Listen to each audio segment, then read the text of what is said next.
لا إله إلا الله محمد رسول الله عليه صلاة الله وآله والأحبة لا إله إلا الله محمد رسول الله عليه بسم الله الرحمن الرحيم الحمد لله رب العالمين وصلى الله وسلم وبارك على نبينا محمد وعلى آله وصحبه أجمعين أما بعد أيها الأحباب السلام الله عليكم ورحمته وبركاته عليكم السلام ورحمة الله وبركاته waxaan maanta chance u helay in aan isku helo rag culimo ah oo hal meel isugu yimi oo Ilaahay subhanahu wa ta'ala dartii isu soo booqday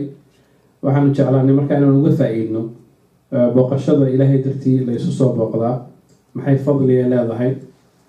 dadka caadiga ah anagu waan ku ogeyn runtii laakiin in culimadu iyaga ku dhowda ay isu soo booqdaan Ilaahay dartii oo ay jecel yihiin oo ay soo booqanayaan waxa weeye arrin cusub bay noqotay. بسم الله الرحمن الرحيم الحمد لله رب العالمين والصلاة والسلام على رسول الله صلى الله عليه وسلم جزاك الله خير وبارك فيك أخونا شيخ مولانا آدي أبو معصتاي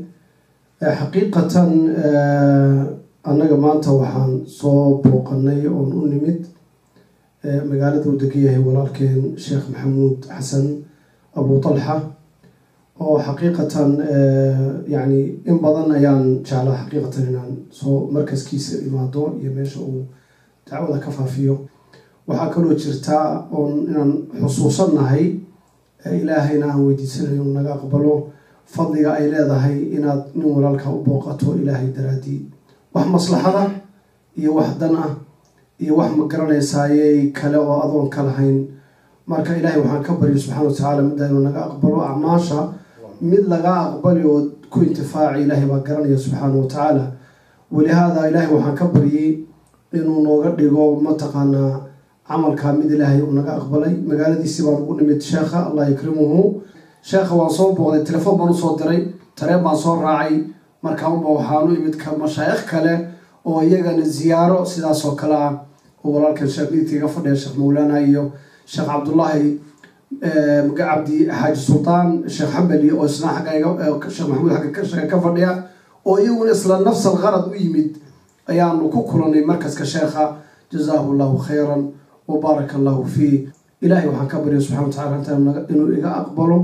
oo uu ka dhigo fi miisaan insha Allah ta'ala ما أنا أوضح باهنا إلهي من أقدر شيخنا علمي جيسا الله أفضلك مسلمين تكون فعه السجع نوقت كيو آدي آذو نعبي وحول إن السجع أم الله أمان وأم عيسى رشيقه أبو نعبيها أنا وانكو أقارن نارتها ولهذا وحيتها كبر الشيء ما يلاكي وحن لي إلهي وحن كبري إنه كل سيو في دار مقام رضواني سبحانه وتعالى إنه يوم القيامة نو كل سيو تاسع إلهي وديسا سبحانه وتعالى وجزاكم الله خير وبارك فيكم إن شاء الله. markooda waxaan u mahad celinayaa walaalaha isoo ziyaartay runtii kelimada ziyaaradu oo ilaahay daraadii la isu soo ziyaartaa si aanu dhowr jeer sheegnayba waa sunna mahjuura waa sunna waqtigan ama waqtiyaalkan laga tagay xaqiiqatan mudanna in la soo nooleeyo run ahaantii doctorka iyo Sheekh Cabdulla Xambali iyo Sheekh Mahdi aad baan ugu mahad celinayaa inuu qolo walba dhaheen waan ku soo soconaa anaga oo dan kala ka lahayn oo u soconna inaan kula sheekaysano ilaahay daraadiina aan kugu soo ziyaarano runtii anigana sharaf aad u badan bay ila tahay ayay ii tahay waxaan aaminsanahay marti maanta iga fiican oo iga wanaagsan inayna jirin ama cid kale ay la joogto ilaa dad yar baa laga yaabaa Sheekh Mahdi kelimadiisa haddii ay wuxuu isoo xusuusiso waxaan leeyahay walaalnimadu waa xoog walaalnimadu waa awood saxaabadu markay Makka ka soo haajireen oo Madiina yimaadeen nabigu sallallahu alayhi wasallam laba arrimood buu qabtay sida siyarka iyo ahlu tawaariikhda iyo xadiiska macruufku ah marka bad masjid baa la dhisay al-Masjid an-Nabawi wa marka labaad isla markiiba nabigu sallallahu alayhi wasallam aakha bayna al-muhajirin wal-ansar yani muhajirin iyo ansar bu walaalay ya tura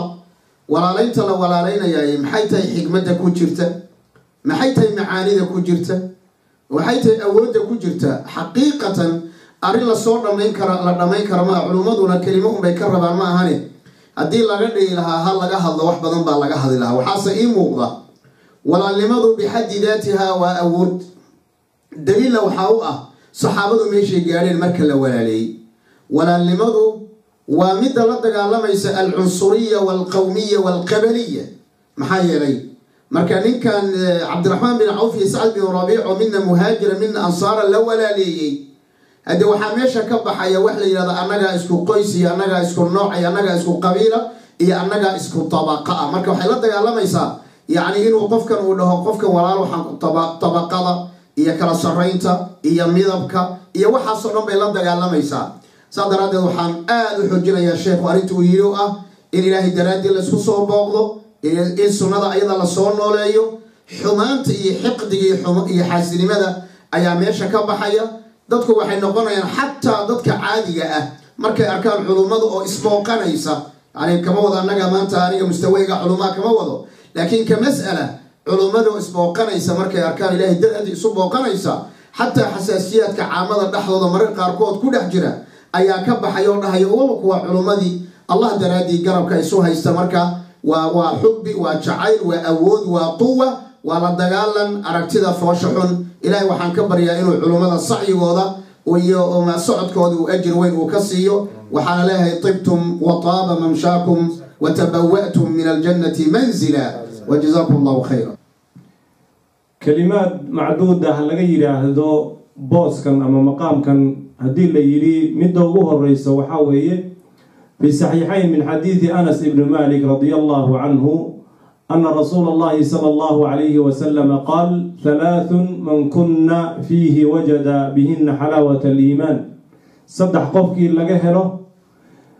صدح الرمض قفكي لقهره إيمانك معانك سأيود الدميي وحاكم إذا صدح ذا الرمض وأن يحب المرء لا يحبه إلا لله قفك إنه قفك كلا walaalkii ah ilaahay dartii wuu jeclaado booqashadan aanu soo booqannay sheekha iyo markaskiisa iyo kaamaradiisan yar ee mutawaadica ah laakiin adduunka gilgishay runtii ilaahay subxaanahu wa tacaala waxaan ka baryaynaa sheekha inuu ku daro kuwii uu yidhi innamaa yataqabbalu allahu min almuttaqiin kaamaradaas hadda dhafoorkeeda markaad aragta aad baraad oola yaabayso waxa weeye qaaradaha adduunka way gilgishay wayna gaadhay meelo badan ilaahay subxaanahu wa tacaala sheekh ikhlaas ha ku irsaaqo tiibaa hadda annagana na haysato kiraaman kaatibina nagu noqotay oo la yidhi booqashadiinii aadna soo booqateen waa in la diiwaan geliyaa aniga iyo xabiibkayga sheekhayga sheekh mahdi jaamac mooge mowlaana waxaanu ka nimid magaalada Odessa doctorkana sheekh cabdinuurna wuxuu ka yimid magaalada Trondheim oo ku taala bartamaha wadanka Norway marka sheekha meesha waan ku kulannay ilaahay dartii baan u soo booqannay ilaahay dartii oo la isu soo booqdana fadli fara badan iyo makaana aad u sareysa ayay leedahay intay culimadu ka tilmaameen baaba ma sha Allah ah laakiin haddii waxuna lagu daro la yiraahdo waa walaaltinimada islaamka iyo booqashada ilaahay dartii la isu soo booqdo walaaltinimada islaamka keenaysa walaaltinimada islaamkuna waa mid baaqi ahaanaysa xataa bacda al-mawt al-akhillau yawmaidin ba'duhum li ba'din aduwwun illa al-muttaqin walaaltinimada islaamka iyo isbooqashada qulubta isugu timaada dunuubta lagu dhaafaa ilaahay baa kugu jeclaanaya siduu doctorku noo sheegay oo malagii ilaahay subxaanahu wa tacaala uu ninka meesha u dhigay wuxuu yidhi rasuul baan ahay ilaahay baana iisoo kaadiray waxaana kuu sheegaya ana allaha axabaka kama axbabtahu sidaad isagaba u jeclaatay buu ilaahay kuu jeclaaday qulubta ayaa isugu timaado oo ta'aluf al-arwaaxu junuudun mujannada famaa tacaarafa minha talaf wamaa tanaakara minha ikhtalaf soo ma ahayn marka waa awood waa cudud waa ilaahay jacaylkiisaa lagu helaa والنعمة إلهي فأصبحتم بنعمته إخوانا والنفط الله يسهره والنفط لا يسهره ننكي شاعرك محويري إن أخاك الحق من كان معك ومن يضر نفسه لينفعك ومن إذا ريب الزمان صدعك شتت فيك شبله ليجمعك سومالون وحيت هذا ولا الكاذا وناكسن ود وحان هي وكاوابيا waxaan wadahayn waa kaa waabiyaa nuxibuka fillah baan leenahay sheekhana sheekh maxamuud abu dalxa ilaahay subxaanahu watacaala miisaanka xasanaadka ha noogu daro jacaylka aan ku jecellahay hana naga aqbalo kuwa carshiga ilaahay hoos harsada ilaah nagu daro kuwa uu ilaahay subxaanahu watacaala ugu yeeri doono raxmadiisa iyo jacaylkiisa uu ku manaysan doono allaha naga dhigo bahweynta soomaaliyeed ducaad iyo culumo iyo dalabatulcilmi iyo dadka ilaahay diintiisa u shaqeeyana waxaanu ugu baaqaynaa in ilaahay dartii garbaha la isu qabsado oo naf iyo nafiisba la isu huro oo maanta tiknolojiyadii adduunka meel walbay gaadhee telefoonna la isu soo diri karaa oo baabuurba baasino laga soo buuxsan karaa ilaahay dartii la isu soo booqdo oo sunnadaas qiimaha badan ee fadligaa leh la nooleeyo ayaan insha allahu dardaarmaynaa ilaahayna waxaan ka baryaynaa inuu miisaanka xasanaadka noogu daro sheekha waan u ducaynaya insha allahu sheekha iyo mashaayikhda kale waa u ducaynaya kelimadooda sadad allahu khutaahum ilaahay subxaanahu watacaala sadad allahu khutaahum ilaahay subxaanahu watacaala carabkooda xaqa ha ku sugo ilaahay kelimaadka ay ku hadlayaan ilaahay oogama dhiga ilahay inay xujo iyaga u noqotaan ilaahay u weydiinaynaa ilaahay waxaan ka baryaynaa inuu annaga iyagaba naga dhigo hudaatan mahdiyiina hayra daaliina walaa mudiliin ilaahay waxaan ka baryaynaa subxaanahu watacaala inuu naqaadsiiyo manhajkii qur-aanka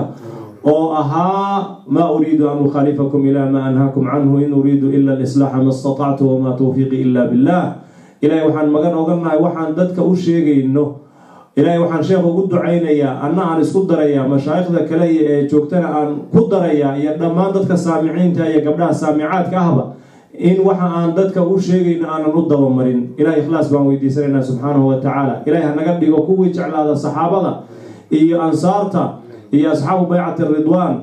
iyo aljiil alawal fi hadihi lumma ilaahay subxaanahu watacaala waxaan ka baryaynaa allahuma laa tajcal fii quluubina gillan liladiina aamanuu rabbana inaka ra'uufu raxiim ilaahay muslimiinta kuwii jeclaada hanaga dhigo hada wallahu aclam waa ku talax tegay waan ku dheeraaday raalli ahaada allah idin xifdiyo meel kastoo joogtaanba io ogolaada insha allah intaan istaago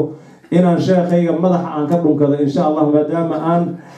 meel fog aan oga imido dhowr iyo 70 kilomitr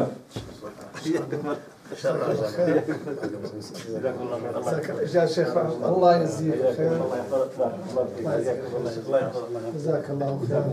خير تعال يا خالد انت كمان تعال